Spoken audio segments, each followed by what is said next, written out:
Alright guys, welcome back to your 20-second XHTML and CSS tutorial, and as promised, I'm going to be talking to you guys about borders.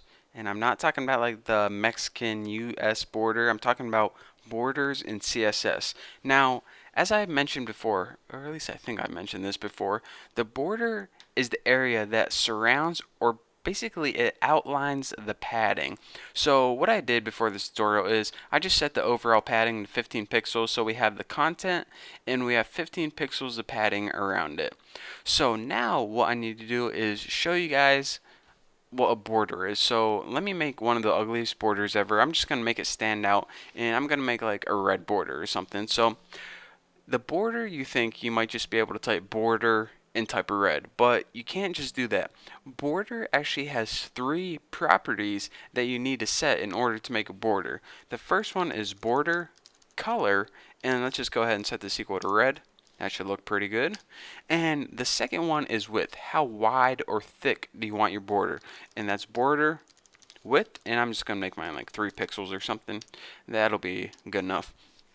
And the last the last element you need to set when working with the border is border style. Now, I think by default it might be solid, but let's see if I can remember. There's dotted, dashed, I think there's one called double, groove, inset, outset, solid. Anyways, you can look them up online if you forget them, but let's go ahead and I'll add a simple one. Border minus style dash, and this gives you like dotted lines basically. So now let's go ahead and save this and see what we get. When we refresh this, we get a red 3 pixels wide dashed border. Pretty cool, huh? So this kind of actually reminds me of a coupon that you would cut out. So if you're making a website with coupons to love Bucky, then there you go. I just basically made it for you.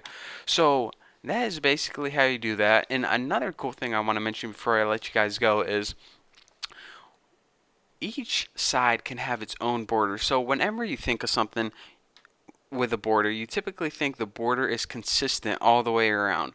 But sometimes when you're creating a website, you want the top to be one thing, or maybe you only want a border on the bottom like it's underlined in a cool type of way. So you can do that using some special border properties, and that's this. Say you want to change like the top or something. You can use border minus top minus color and set this equal to like green. That looks good. And now what you can do is like put border minus top minus style, and let's make this one dotted. And now let's go ahead and oh yeah, the width. Border minus top minus width, and set this equal to like 4 pixels. Bump it up a little bit. And if I didn't mess up anything, I should get a nice dotted green 4 pixel border across the top. So this looks pretty ugly right now, but trust me, if you work with it, I mean, most people you just use this when they want to underline something, like if it's like the title of a paragraph or title of an article or something. But I just want to show you guys a quick example, so I made the ugliest website I could possibly make.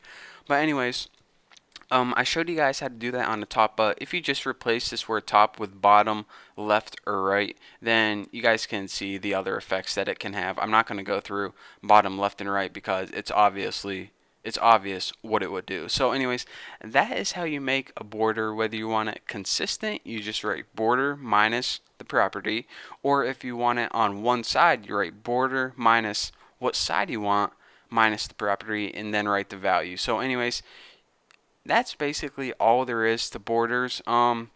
Nothing else I can think of. So anyways, thank you guys for watching. Don't forget to subscribe, and I'll see you next tutorial where we're probably going to be covering margin. So I'll see you then.